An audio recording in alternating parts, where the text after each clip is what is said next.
Praise the lord. యేసునామమే జయము. మన రక్షకుడు, మన విమోచకుడైన యేసుక్రీస్తు అతి పరిశుద్ధమైన నామంలో అందరికీ వందనాలు.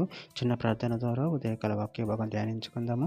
పరిశుద్ధుడ, మహాగణుడు అనే దేవ యేసయ్య, సర్వాధికారినైనా మీకే వేలాది వందనములు, కృతజ్ఞత, స్తుతి, స్తోత్రం చెల్లించుకుంటున్నాను దేవ ఉదయకాలం ప్రభు వాక్య భాగం ధ్యానిస్తుంటే వాక్య భాగం అర్థమూకులు సహాయం చేసి మీ కృపలో బలపరిచి మీకు మాదిరిగా మమ్మల్ని నడిపించి మీ చిత్తాన్ని మా జీవితం జరిగించమని చిన్న ప్రార్థన యేసునామంలో అడిగి వేడుకుంటున్నాను తండ్రి. Amen amen. యెషయా గ్రంథం 57వ అధ్యాయం 19వ వచనము. వారిలో కృతజ్ఞతాభివృద్ధి పుట్టించుచు దూరస్తులకును సమీపస్తులకును సమాధానమని చెప్పి నేనే వారిని స్వస్థపరిచెదనని యెహోవా సెలవిచ్చుచున్నాడు. ఆమెన్. దేవుడి వాక్య భాగం దీవించును గాక. ప్రభునందు ప్రియులారా, ఇక్కడ వాక్య భాగంలో గమనించినట్లయితే వారిలో కృతజ్ఞతాబుద్ధి పుట్టించుచు దూరస్తులకును సమీపస్తులకును సమాధానమని చెప్పి నేనే వారిని స్వస్థపరిచితనని యెహోవా సెలవిచ్చుచున్నాడు. అదేవిధంగా వాక్య భాగంలో గమనించినట్లయితే హోషేయ గ్రంథం 14వ అధ్యాయం 2వ వచనంలో మాటలు సిద్ధపరచుకుని యెహోవా యొద్దకు తిరుగుడి, మీరు ఆయనతో చెప్పవలసినదేమనగా మా పాపములన్నిటిని పరిహరింపము, ఎడ్లకు బదులుగా నీకు మా పెదవులను అర్పించుదము, నీవు అంగీకరింపదగినవి అవే మాకున్నవి. లోకాసువార్త 21వ అధ్యాయం 15వ వచనం. మీ విరోధులందరూ ఎదురాటకును కాదనటుకును వీలు కాని వాక్కును జ్ఞానమును నేను మీకు అనుగ్రహించును. కొలసీలకు రాసిన పత్రిక 4వ అధ్యాయం 3-4 వచనంలో, మరియు నేను బంధకములలో ఉండుటకు కారణమైన క్రీస్తు మర్మమును గూర్చి నేను బోధించవలసిన విధముగానే ఆ మర్మమును వెల్లడిపరచునట్లు వాక్యం చెప్పుటకును అనుకూలమైన సమయం దేవుడు దయచేయవలెనని మా కొరకు ప్రార్థించుడి.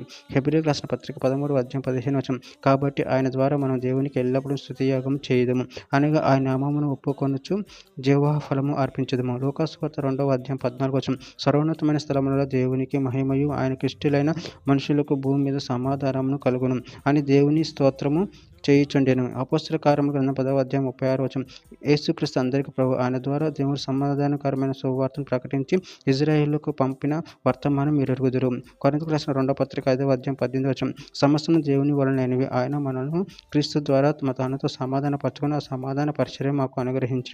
ఫిలిప్పీయులకు రాసిన పత్రిక 4వ అధ్యాయం 7వ వచనం. అప్పుడు సమస్త జ్ఞానం ఇచ్చిన దేవుని సమాధానం యేసుక్రీస్తు వలన మీ హృదయములకు మీ తలంపులకు కావలి ఉండును. చివరిగా ఒక మాట. కొలసీలకు రాసిన పత్రిక 3వ అధ్యాయం 15వ వచనం. క్రీస్తు అనుగ్రహించు సమాధానం మీ హృదయములలో వెలుచుండనీయుడి, ఇందుకొరకే మీరొక్క శరీరముగా పిలువబడుతురి, మరియు కృతజ్ఞులై ఉండుడి. ఆమె. దేవుని వాక్య భాగం దీవించిన గాక. చిన్న ప్రార్థన చేసుకుందాము. పరిశుద్ధుడ, ప్రేమ కలిగిన దేవ యేసయ్య, మీరు ఇచ్చిన వాక్య దానాన్ని బట్టి ప్రభావ మీకు కృతజ్ఞత చెల్లించుకుంటున్నాను తండ్రి.